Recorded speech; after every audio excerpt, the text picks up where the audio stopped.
والسلام على خير خلقه سيدنا ونبينا أبي القاسم محمد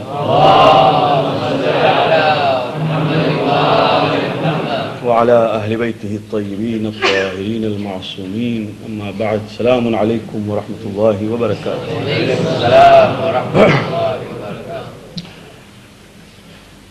One of the most important chapter in ibadat and the acts of worship is what is called Salatul Jama'ah. And I would like to touch upon this particular chapter because, bihamdillah, we have Salatul Jama'ah as often as we can.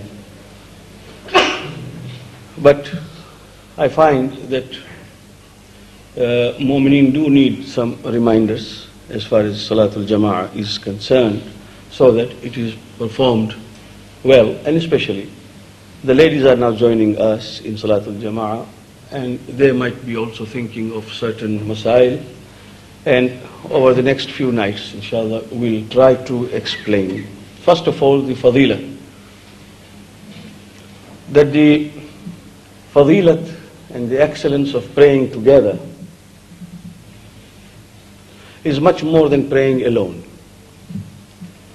And where namaz-e-jama'at is held, then we are enjoined upon by the Prophet and by Imam salawatullahi wa salam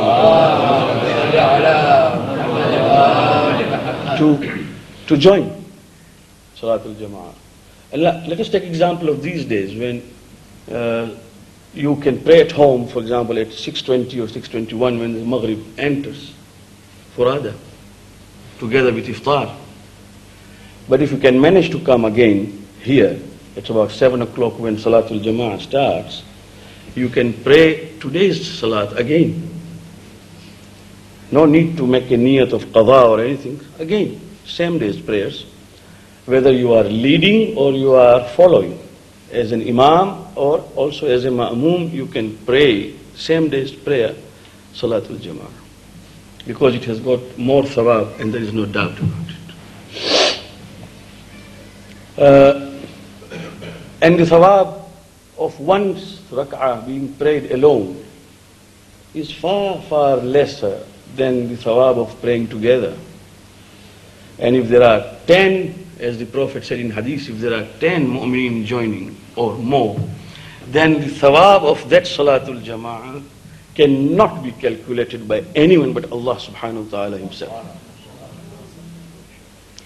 Second benefit of Salatul Jama'ah is that all of us do pray, but we don't know that the next man may be praying with all his attention to Salatul Jama'ah, to Salat itself. His prayer may be better than ours. While we are lost in our thoughts, the other fellow might be concentrating. Now, it's simple as that. This community is very much interested in both commerce and sports. So we can give examples from there also. See, in Mombasa, when we used to go and buy bananas, we used to buy bananas in the whole bunch, loom. And then if a clever man like me went there and tried to pick one and say, this is overripe and this is a bit, the vendor will say, bana, ukapanotaka chukua nzima hii. If you won't take the whole bunch, then it is your luck when you take home, one is overripe and one is decaying or whatever. You take the whole thing because we are selling jumla. And the price that we are asking is also for jumla. So you take home, if it is overripe or if it is still not ripe, it's up to you, your luck. But you don't have to choose. If you want to buy a bunch, if you want to buy one after the other, then of course you will choose. So when we pray, Allah subhanahu wa ta'ala says, if there is one whose prayer I have accepted, I accept everybody's prayers together. So that is the benefit we get from Jama'ah.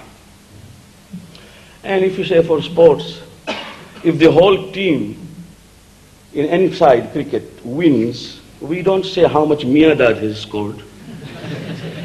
Or we don't say that Miadad has won. We say the Pakistan team has won. So if one of us scores well in namaz, then the whole team has scored. And it is a winning team. And this is how the whole thing works. So what is wrong in joining Jama'ah?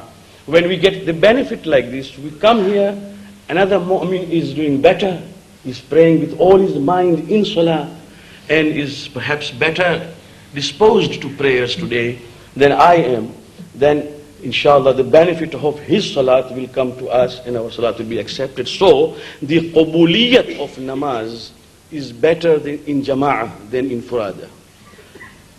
May Allah grant us tawfiq to join Salatul Jama'ah. Other Masa'il inshallah will follow. But when we try to underestimate Namaz-e-Jama'ah, thinking that it is nothing, we don't understand what it actually means. Salatul Jama'ah is a better form of Salah. The Prophet insisted upon it. Not only that, there was a blind man who told the Prophet, Ya Rasulullah, I cannot come to the mosque because my house is a bit off way and I'm blind. The Prophet ordered the companions to tie a thread, a rope sort of, right on the walls of, exterior walls of the mosque of the Prophet itself, up to his corner house. And he asked that man to hold the thread and come easily, giving him mobile exercise sort of, to come easily to the mosque. And he used to tell the mu'mineen after adhan to wait till that man came, so that he gets the benefit of Salatul Jama'ah. So, inshallah ta'ala, we will understand that unless there is any reason, which reasons we will discuss, otherwise there is no reason for just underestimating Salatul Jama'ah.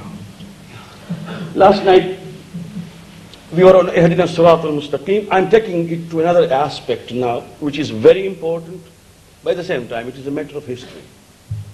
It is related to us. Therefore, listen to this very carefully. It won't take more than 20 minutes, as promised.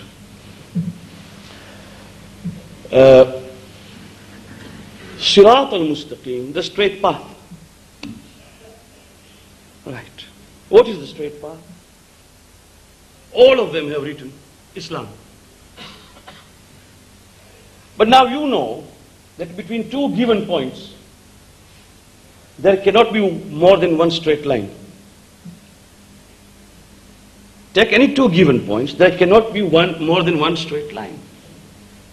You can have other lines joining the 2 points, but they won't be straight. There will be only one line which can go from one point to another.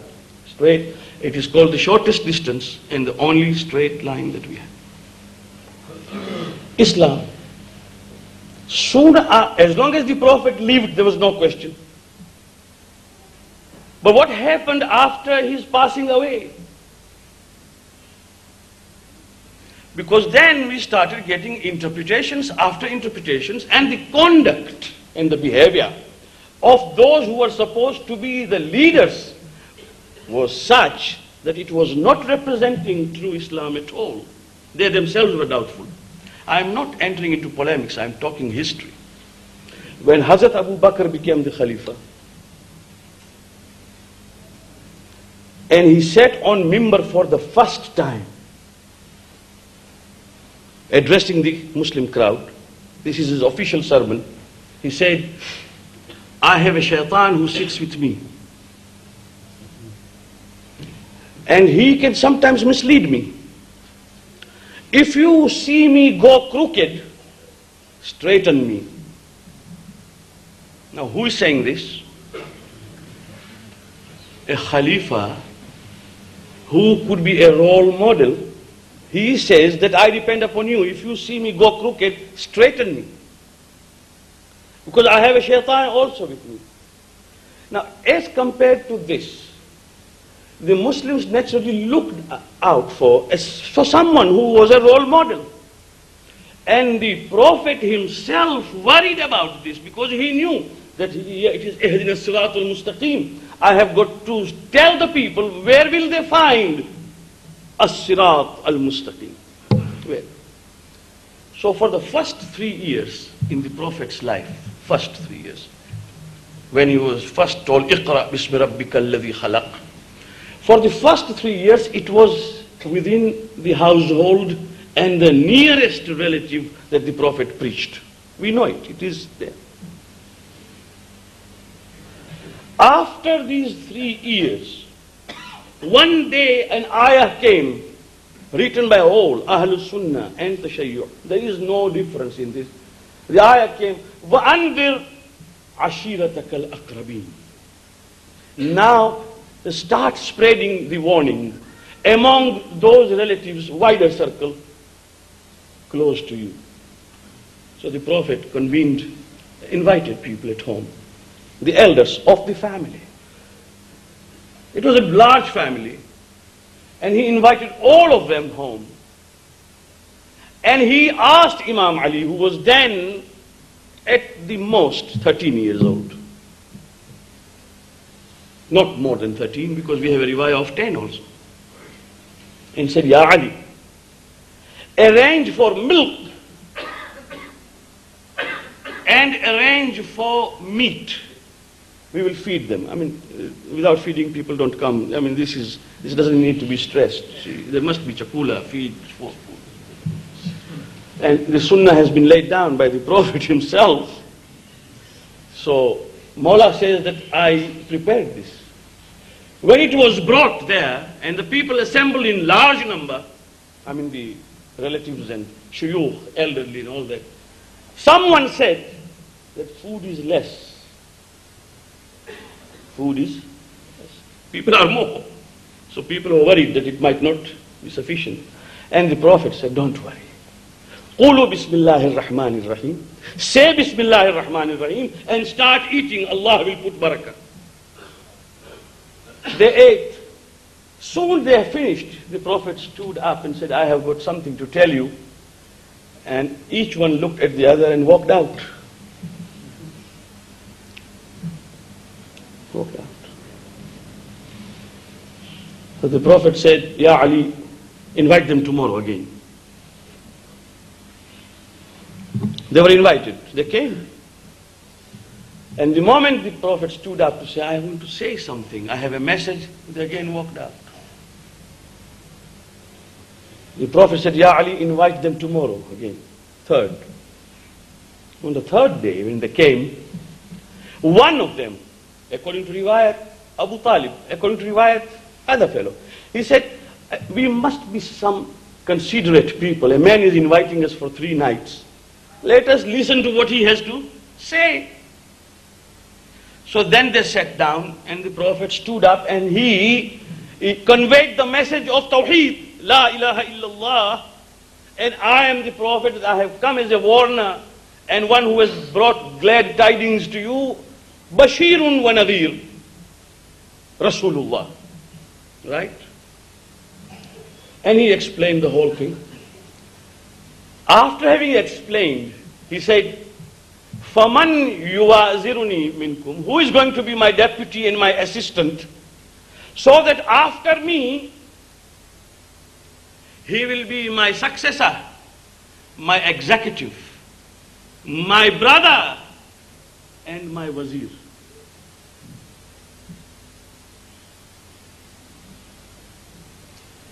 Of course, the message had come as a surprise. Everybody was sitting. Imam Ali stood up and said, Ana ya Rasulullah, I. The Prophet said, Ya Ali, sit down. The Prophet repeated again. Again Imam Ali stood up and said, Ya Rasulullah, Ana. Said, Ya Ali, sit down. Third time when Ali stood up after the call of the Prophet said, Ya Allah, you be my witness. And all these sitting be my witness. That Ali is my wazir and my brother and my deputy and my successor after me. Written by all, huh? No, none has disputed this. It means that the Prophet was making an arrangement for Siraatal Mustaqim before even he had started beyond the family. That know you that after me there is someone who you follow.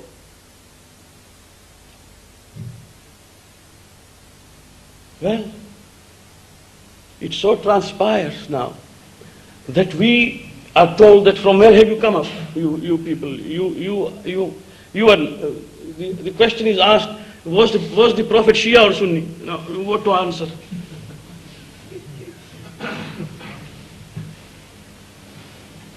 I say that we Shias are also Sunnis, because Sunnis are those who are supposed to be Ahlus Sunnah wal Jama'ah. Which Sunnah we don't follow? Which Sunnah have we rejected? We haven't rejected it. You see? So we are also Ahlus Sunnah. Is there any Sunnah that we have rejected? We have not. The question is irrelevant, because you can give the labels to the people and groups later on. We have got to see what the Prophet said and what he believed in and what he preached.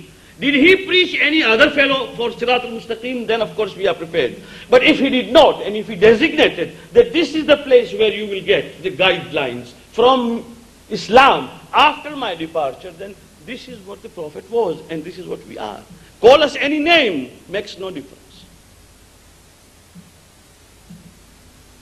There is a need of a role model. Otherwise there would be no solicitors in this world. There's no need. The books are there. MashaAllah, the books of laws are there. But we need someone who will explain and interpret. Otherwise what we can do is, rather than have traffic wardens, we keep the books of law at every center and say, whoever is in difficulty of traffic offense or law, refer to the book. You've got to have someone who will implement it and tell you that this is the meaning of this particular law. And this is the reason why, when people wanted to corrupt that hadith, they did not know even how to corrupt it. You see, sometimes people speak lies, but you must be a clever liar. Otherwise you are caught. For example, you say, when the Prophet said, Ana Madinatul Ilm wa Aliyun Babuha, I am the city of knowledge and Ali is its door, they wanted to add and they added to it. Abu Bakr Saqafuha, you see, and all that went on and on. They did not realize that a city has no saqaf. House is saqaf. Saqaf is a roof. City does not have a roof. Or when the Prophet said, Al-Hasan wal-Husayn, Sayyida Shababi Ahli al-Jannah. Hassan and Hussein are the masters of the youths of Jannah. Wa abuhuma afdalu minhuma. And their father is better than they both. They found that something was missing. And they brought in Wa Abu Bakr wa Umar Sayyida Kuhulihima. And Abu Bakr and Umar are the masters of the old people in the Jannah. They don't realize that there will be no elderly people. Now my elderly should not be disturbed. Inshallah, when they will enter as young men and youths. This is the meaning of it. You see? So one has got to be a clever liar if at all one wants to concoct. Now because of this, that we have problems, we are being asked these questions, there has got to be a role model. And believe me, from the death and passing away of the Prophet till today, Muslims generally who have left Ahlul Bayt have not been able to decide whether to keep your hand here or here or here or here. While if you look from Ali ibn Abi Talib up to Imam al-Hujjah, there is only one guideline and there is no difference whatsoever.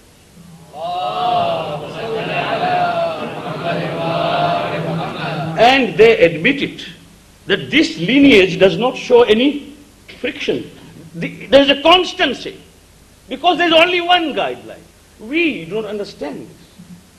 And in order to make it very clear and explicit, may I just give you an example of what happened in the days of Khudabanda, the Mongol emperor. When Baghdad was overrun by the Mongolians, the early Mongolians were of course wild people, as they say. They just overran Baghdad, ransacked everything, looted, and even burned the libraries, killed the ulama, everything. They had no religion. They ate everything which moved. Everything. If anything moved, they ate it. You see. And At that particular moment, the Abbasid declined and the Mongolians overrunning. And they had kings after kings till the time came when they first converted to Islam and they became Ahlul Sunnah. The time came of Khudabanda, who was married to an Iranian lady, also known as Gohar Shah. If you have been to Khurasan, inshallah all of us will go. There is a Masjid Gohar Shah there, a mosque in the name of that queen till today. Now the king divorced her. You know, the kings can lose temper like anything. In Gujarati we say Raja, Vaja, Vandra. You see, the kings and the drums and the monkeys, they can shout anytime. Raja, Vaja. Well, he divorced his wife. And after the divorce, and in one sitting he divorced 3 times. Now in Shia school of thought, you can't divorce 3 together, you cannot. If you did, the divorce is batil. In Shia fiqh, according to Quran Majid, one divorces and then she may return. Then you divorce again, so that is second divorce. But there is a return. Not that in one sitting you say, talaq, talaq, talaq, talaq, talaq, talaq. You can't do that. But he did it because he followed that school. After that, he repented, he wanted her back. So he went to all the ulama and asked if there was any loophole, chatakbari, so that we could enter. And all of them said, very sorry, there is no loophole, because now the only way you can get her back is to allow her to marry another man. And that man, if he wishes to divorce her, then divorces her. And then she will marry you. Oh, he said, that cannot happen. How can I allow the queen to go and get married to somebody else? And suppose the man who married her did not release her, then there will be another problem. So he said, but after all, how many schools we have? 4 only. Is there no other school of fiqh in Islam? So they said there is one, but they are just like Yahudis. They believe Ali ibn Abi Talib is their God. They believe that Jibreel Amin came, he wanted to give prophethood to Imam Ali, but by mistake he gave to Muhammad. These are the things which are being imputed to us. While we know that we have never said this, we don't believe in this. But these are things which are being imputed even today. All those which have been answered again and again are being imputed to us again. Who says this? But yes, people are ascribing this to us. Well, he said, whatever be the case, I might as well meet him. It was in the time of Allama Hilli. So they went to Hilli and said, Allama, you will have to come and you will have to present yourself. And Allama Hilli came. And this is the historical fact that when he entered with his shoes under his armpit, which is quite contrary to the etiquette in a court, because you keep your shoes out, just like the racks you have there. If you come with the shoes inside, people will definitely think that the hinges are loose. So naturally, but he entered with the shoes under the armpit, and he did not wait for the protocol or anything. He simply went and sat next chair to the king, which was vacant, and he sat down. The ulama who were used to the court etiquette started laughing and smiling, something eccentric. But when the king looked at him and said, well, what is your name? He gave his name. He said, now, we have called you, we would like to know what are your beliefs. And Allama stood up. And for 1 hour, he spoke on Tawheed according to Nahjul Balagha, as explained by Imam Ali alayhi salam.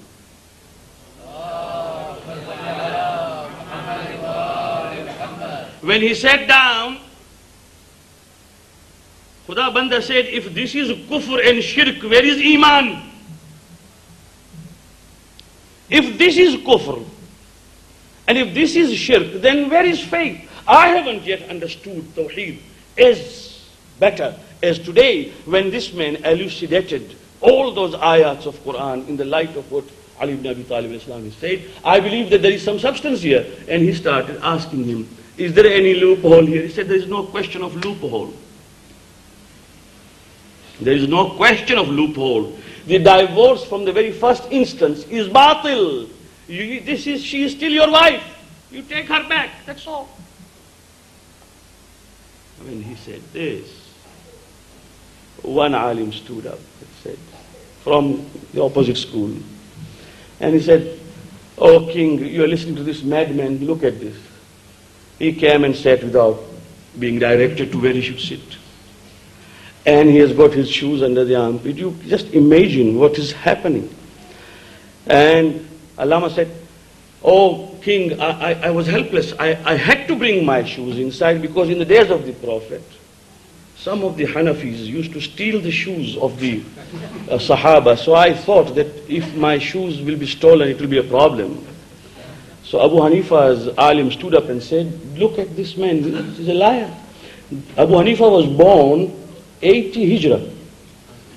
The Prophet died 11 Hijrah.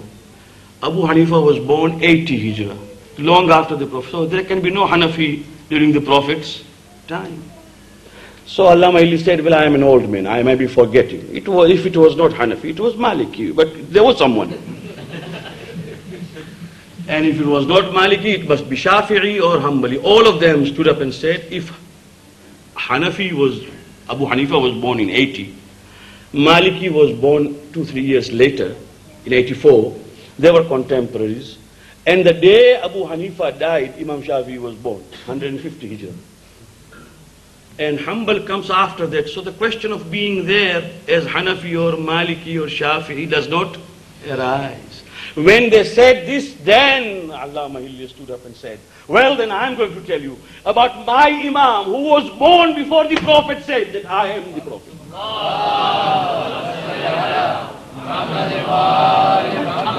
Now if you are asking as to where have we come from, then mine is the Imam who came from Kaaba.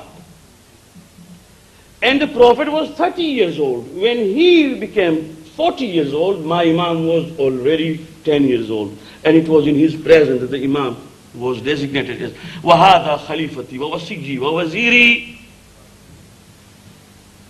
Now if you are asking us from where have we come, ask them from where have they come.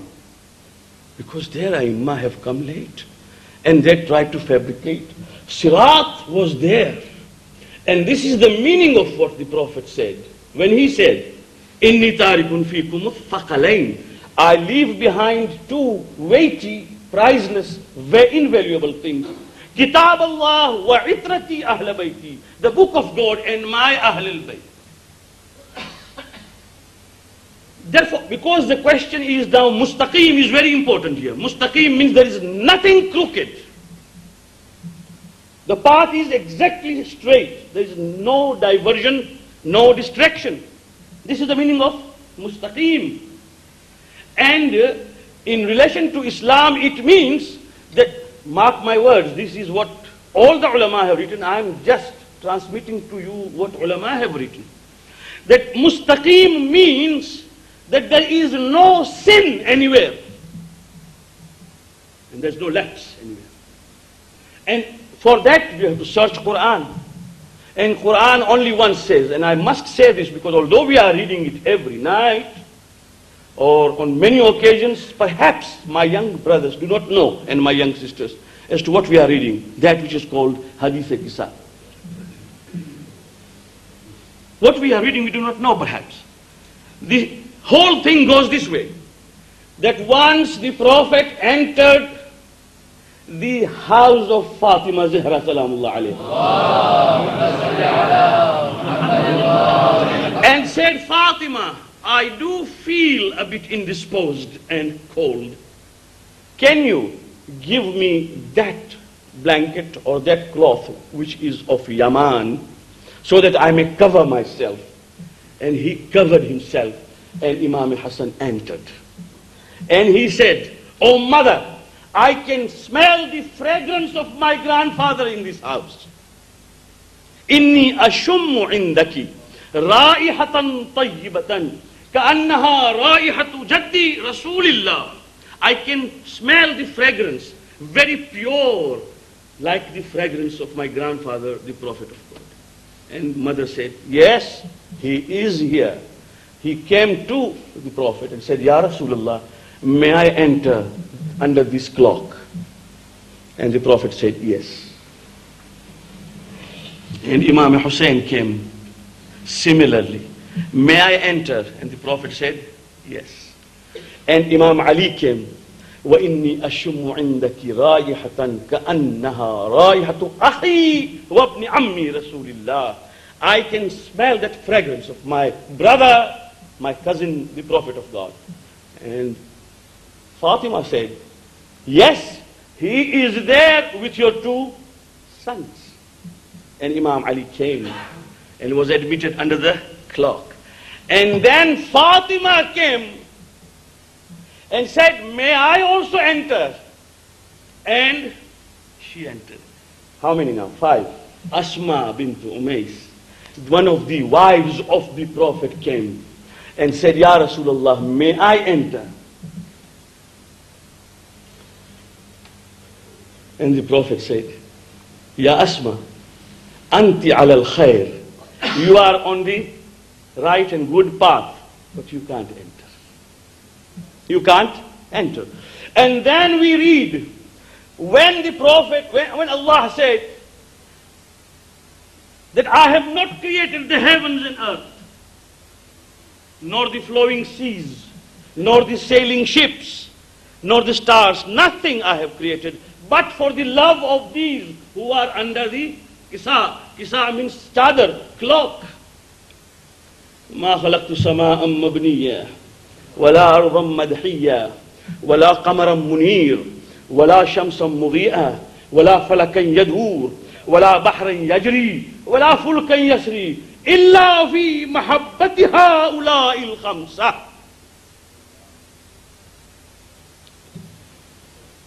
Allahu Akbar. And Jibreel Amin says, Ya Allah, وَمَنْ تَحْتَ الْكِسَاءِ. And who are those who are under these clothes? Because this is a very big claim, that the whole creation depends upon these four. Then the love of these 5.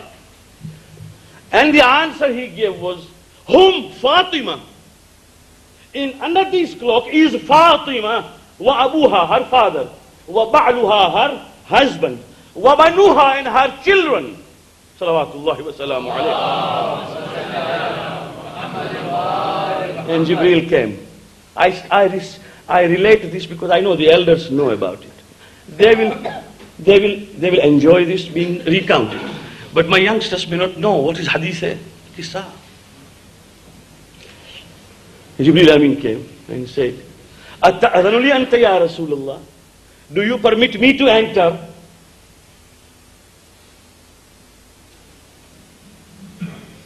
He entered. The Prophet said, Naam. Why? Because it was a confine and a precinct for only Ma'soom and nobody else. Only Ma'soom could enter. And he had come with a message. And because he was Ma'soom, he entered only for giving the message, not being a part of Ahlul Bayt. Because immediately as he entered, he said, Inna Allah yaqra'uka as-salam wa yakhussuka bit-tahiyyati wal-ikram wa yaqulu lak. And Allah has sent to you salam, O Prophet. And he says, and he repeated, that the heavens and the earth, the moon and the sun and the seas have not been created but for the love of these 5. He repeated. And then he said, he has asked me to relate to you a revelation, a wahi. إِنَّمَا يُرِيدُ اللَّهُ لِيُذْهِبَ عَنْكُمُ الرِّجْسَ أَهْلَ الْبَيْتِ وَيُطَهِّرَكُمْ تَطْهِيرًا.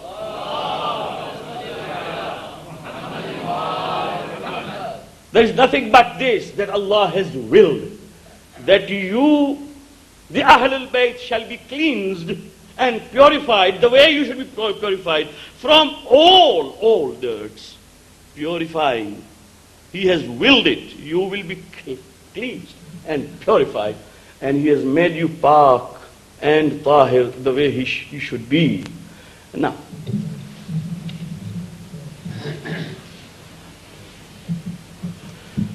people have tried to put the wives also inside. Well, you can put as many as you want. But the fact is a fact that no sixth person was allowed there after these 5 except Jibril Amin, who came for the message. Abdul Majid Daryabadi, a Sunni scholar who has translated and written the margins on Quran Majid and is a very biased writer. Wherever there is a fadail of Imam Ali, he tries to skip it over. Here his pen could not go beyond without writing. The dunya kuch bhi kahe. चादर के नीचे इन 5 के सिवा कोई छठा न था. Under the clock there was an 86, and therefore he says we have got to accept that Ahlul Bayt in Quran means Ali, Fatima, Hassan and Hussein salamullah alayhi. Now, because Mustaqim means there is no lapse, therefore there has got to be utmost purity, and purity is granted to none but Ahlul Bayt. This is the reason why Mawla Ali has said in Nahj Balagha, Ihdinas Siraatal Mustaqim, I am the Siraatal Mustaqim. Ihdinas Siraatal Mustaqim, I am the Siraatal Mustaqim. That means when the time comes, you will refer to me. When I will sit on mimbar, I will not say I have got a shaitan with me. If I go crooked, straighten me. I will say, Saluni qabla an tafkiduni. Ask me whatever you want to ask me before you don't find me. Wassalamu alaikum wa rahmatullah.